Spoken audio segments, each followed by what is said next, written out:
बिस्मिल्लाहिर्रहमानिर्रहीम। तमाम देखने सुनने चाहने वालों को और मेरे सब्सक्राइबर्स पर मुश्तमिल मेरी यूट्यूब फैमिली को अस्सलाम वालेकुम।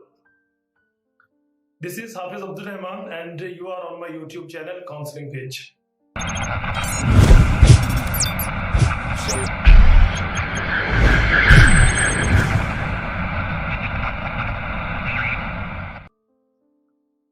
आज की वीडियो एक अहम और सेंसिटिव टॉपिक पर है, how to deal with breakup. मोहब्बत का होना और मोहब्बत में मिलन के लम्हों को सेलिब्रेट करना, फिर ब्रेकअप की झुलसती हुई धूप में खुद को जलाना और इस सख्त मौसम को सहना और तन्हाइयों में आंसू बहाना और उस जाने वाले बेवफा को याद कर करके उसके साथ बीते लम्हों को और उसके साथ बनाई गई सेल्फी और तस्वीरों को देख देख के फिर उड़ते रहना, इसमें कुछ भी नया नहीं है। ये सदियों से होता आया है और रहती इंसानियत तक शायद होता रहेगा। जो नया है वो आपके अंदर है और यही हमारी आज की वीडियो का टॉपिक है कि आपने इस ब्रेकअप को डील कैसे करना है। इसके लिए कुछ यूजफुल एंड फ्रूटफुल टिप्स हैं जो मैं आपके साथ शेयर करूंगा, and when you will go to apply them they will work accurately. First of all, सबसे पहले आप पे ब्रेकअप के पीरियड में जो बीत रही होती है उसको एक्सेप्ट कर लीजिए। हम गलती क्या करते हैं, यूथ बच्चा ये समझता है कि ये सब मेरे साथ अब नहीं होना चाहिए, मतलब मैं उसकी यादों से एकदम पीछा छुड़ा लूं और मुझे बिल्कुल याद नहीं आना चाहिए कुछ भी। This is not possible. आप इसको एक्सेप्ट कर लें कि ये होना है, इट इज नेचुरल। ये बिल्कुल ऐसे ही है बच्चे कि जब आपको पेन होती है तो वो जाते जाते ही जाती है, आपको टेम्परेचर होता है तो वो टाइम लगाता है, उसके बाद आप फुल्ली रिकवर होते हो। तो यहाँ पर भी दर्द है ना, अच्छी खासी दर्द है। ब्रेकअप का दर्द, जोड़ों का दर्द, जोड़े जानते हैं ना, तो इसमें टाइम लगेगा। सो इसको आप जब ज़हनी तौर पे एक्सेप्ट कर लेंगे तो आपको इसको फेस करना, बियर करना आसान हो जाता है। क्योंकि जब आप ये मान लेते हैं कि जिन चीजों को हम चेंज नहीं कर सकते उनको एक्सेप्ट करना है हमने, तो बहुत सी प्रॉब्लम्स वो खुद ब खुद थोड़ी आसान हो जाती हैं हमारे। दूसरा टिप जो आपने करना है, दूसरा काम करने का आपका शेयरिंग है। इस सारे को जो आपके अंदर दिमाग में आपके जो तूफान उठ रहा है और जो कुछ आप फील कर रहे हैं, इसे शेयर कीजिए किसी भी अपने ऐसे बेतकल्लुफ दोस्त के साथ के जिसके सामने आप अपना सारा कुछ खोल के रख सकते हैं, इस यकीन के साथ कि ये इस बंदे की हद तक ही रहेगा, ये आगे नहीं जाएगा। ये आपका फैमिली मेंबर है, ये आपके पेरेंट्स हैं, ये आपके बड़े भाई है, बहना है, ये आपका कोई टीचर है, ये आपका कोई कोलीग है, कोई भी है, उसके साथ बैठें। आपका मन चाहता है उसके कंधे पे सर रख के रोएं रोएं। कुछ लोग थोड़े रिजर्व होते हैं, वो दूसरों के सामने नहीं शेयर कर सकते, लेकिन वो कमरे में बंद होके रोते हैं, तो रोइए, इसमें कोई बुरी चीज नहीं है। आपका चीखने को दिल चाहता है, चीख लीजिए। आपका रोने को मन करता है, रो लीजिए, वरना ये चीज पक जाएगी अंदर और ये आने वाले कई सालों तक आपकी पर्सनैलिटी को अंदर से डैमेज रखेगी। सो शेयर कीजिए, शेयरिंग सेकंड पॉइंट। तीसरा काम जो आपने करना है, ये थोड़ा मुश्किल है, डिटैच योरसेल्फ। खुद को अलग कर लीजिए उस जाने वाले खच्चर की तमाम तर चीजों से, उसकी बातों से, उसकी यादों से। होता क्या है कि जाने वाला जा चुका होता है, ट्रेन निकल गई है, आप वो मुसाफिर हैं जो उस स्टेशन पे बैठ के अब बस देख रहे हैं कि यहाँ ये पड़ा था, वहां ये पड़ा था। आपका अंदर बिखरा हुआ है ना, अब आप टूटे हुए इंसान के तौर पे, और अब आप क्या करते हैं कि उसके प्रीवियस मैसेजेस निकाल निकाल के पढ़ते रहते हैं। आप गैलरी में जाते हैं, उसके साथ बनाई गई तस्वीरों को देखते रहते हैं। डायरी है आपकी लिखी हुई, उसके हाथ की लिखी हुई, आप उसको देख देख के पढ़ते रहते हैं, आंसू बहाते रहते हैं। ये बिल्कुल ऐसे ही है कि जैसे आपका जख्म है और आपने छुरी उठाई है और अपनी ब्लीडिंग खुद ही कर रहे हैं आप जगह जगह से।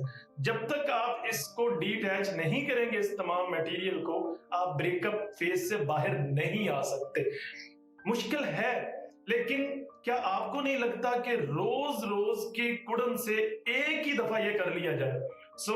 तमाम तस्वीरें दिल पे हाथ रख के डेल कर दीजिए और एक बड़ा सा पत्थर अपने दिल पे रख के या आंखों पे रख के उसका नंबर भी डेल कर दीजिए, उसके तमाम तरह मैसेजेस डेल कर दीजिए।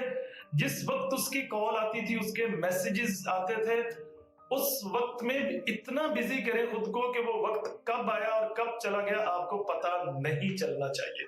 ये जिस दिन आप करेंगे, आई नो कि ये बड़ा मुश्किल होगा वो दिन आपके लिए, लेकिन उसके बाद आने वाले सारे दिन आपके लिए आसान होंगे और आपको लगेगा कि आप दोबारा नॉर्मल लाइफ की तरफ वापस जा रहे हैं। बड़े से बड़ा ब्रेकअप जो जिसमें आप कहते हैं ना कि आप मोहब्बत में गोटे गोटे गरक थे और उसके बाद आपका एक पीक पे जाके ब्रेकअप हुआ है, सहारा दे के छोड़ा है किसी ने, तो वहां भी अब साइकोलॉजी ये कहती है कि मैक्सिमम 6 माह लगते हैं आपको, ब्रेकअप के बाद आप बाहर आ जाते हैं। साइकोलॉजी ने हमें ये भी बता दिया है कि अब तो मोहब्बत की कुल उम्र 18 माह होती है। 18 माह के बाद आपकी मोहब्बत जवान हुई, बूढ़ी हुई और एट द एंड ये फौत हो जाती है। उसके बाद जो लंबा पीरियड समय होता है ना, आप कहते हैं मैंने 5 साल देखा, वो इन्वेस्टमेंट होती है, बस वो जिद होती है कि मैंने इस बंदे पे इतना इन्वेस्ट किया है, अब कैसे इसको मैं छोड़ दूं, वो कुछ और होता है। इस पे हम फिर किसी और वीडियो में भी बात करेंगे। अगले स्टेप की तरफ बढ़ते हैं कि इसके बाद नेक्स्ट जो 4th स्टेप आपने करना है, that is most important thing you should do. देखिए, एक लफ्ज है पैशन, जिसपे हम बात करते हैं। मोटिवेशनल स्पीकर्स, आपके टीचर्स यूनी में, कॉलेज में आपको बताते हैं बेटा अपने पैशन को ढूंढें, उसके मुताबिक अपना दी बेस्ट दें, डिलीवर करें। ये जो आपका ब्रेकअप का पीरियड होता है ना, ये आपके पैशन को ढूंढने का बेहतरीन टाइम होता है। क्यों? इसमें आपके अंदर फ्यूल भरा हुआ होता है। आप टूटे हुए हैं, आप बिखरे हुए हैं, आपको चीट किया गया है, आपको धोखा दिया गया है और वो सारा कुछ आप दिल पे लेके बैठे हुए हैं। पहले आप अपना काम करते थे दिमाग से, अब ये दिल की गेम हो गई है। अब बात दिल पे लगी हुई है। अब इस सारे फ्यूल को जो आपके अंदर भरा हुआ है इस वक्त, एक बम की तरह फटने को तैयार है और दूसरे तीसरे दिन आप फट भी जाते हैं, इसको अपनी एनर्जी बना लीजिए। अगर आप उस एक ही पीछे दौड़ते रहेंगे और उसको बार बार कॉल, मैसेजिंग और रिप्लाई नहीं आएगा, you are wasting your this one energy. इस एनर्जी को अपने पैशन की तरफ अलाइन कीजिए और कुछ ऐसा बन के दिखाइए दुनिया में कि लोगों से आपकी शोहरत इस जाने वाले को पहुंचे और उसको तब एहसास हो कि उसने कितनी बड़ी गलती कर दी आपका हाथ छोड़ के, क्योंकि अब आपके उस छोड़े गए हाथ को पकड़ने के लिए 10 हाथ और मौजूद है। आपने खुद को इतना ऊपर कर लिया हुआ है। आप तमाम बड़े लोगों को देख लें, बड़े शायरों को देख लें, बड़े अदीबों को देख लें, बड़े बड़े अचीवर्स को देख लें, उनकी बड़ी बड़ी क्रिएशंस उनके ब्रेकअप पीरियड में सामने आई है। So this is the high time to discover yourself, your passion. करिए, बेहतरीन टाइम है। आखिरी चीज, 5वां टिप जो आपने बनाना है, करना है, आप खुद से एक मुलाकात कीजिए, अपने अंदर जान के देखें। एक चाहती अपने अंदर मारें और सोचें कि आपको क्यों जरूरत पड़ी कि कोई आए और आके आपको मुकम्मल करे। हम मोहब्बत की तरफ कब जाते हैं, 100% किसी दूसरे पे डिपेंडेंट कब हो जाते हैं, जब हम खुद को अंदर से इनकम्प्लीट समझते हैं। हमें लगता है कि हम नामुकम्मल से हैं, अधूरे से हैं और कोई आए वो आके हमें मुकम्मल कर दे, हमारी तकमील कर दे। कुदरत ने आपको एक मुकम्मल इंसान के तौर पे दुनिया में भेजा है। आप मोहब्बत के बगैर भी मुकम्मल हैं और इसके साथ भी आप मुकम्मल हैं। सो ये जो आपके अंदर एक तकमील ना होने का एक सोच है आपके अंदर, इसको निकाल दें और बस ये सोचें कि आप मुकम्मल इंसान हैं इसके बगैर भी। तो फिर आपको मोहताजगी नहीं रहेगी इन फ्यूचर के कोई आए और आपकी तकमील कर दे। देखें, जिंदगी में मोहब्बत होती है, मोहब्बत में जिंदगी नहीं होती। जिंदगी में करियर होता है, करियर में जिंदगी नहीं होती। जिंदगी में सक्सेस होती है, सक्सेस में जिंदगी नहीं होती। अगर आप इस बेसिक पॉइंट को पकड़ पाए, what I am trying to say, तो आप इस ब्रेकअप से बड़ी जल्दी बाहर आ जाते हैं कि यार हाँ, इसके बगैर भी जिया जा सकता है। सर उठा के जिए और जाने वाले को जाने दें, लेट हिम गो। आपके लिए नए चेहरे, नए रास्ते, नई मंजिलें आपके मुंतज़िर हैं। आप सबका बहुत शुक्रिया।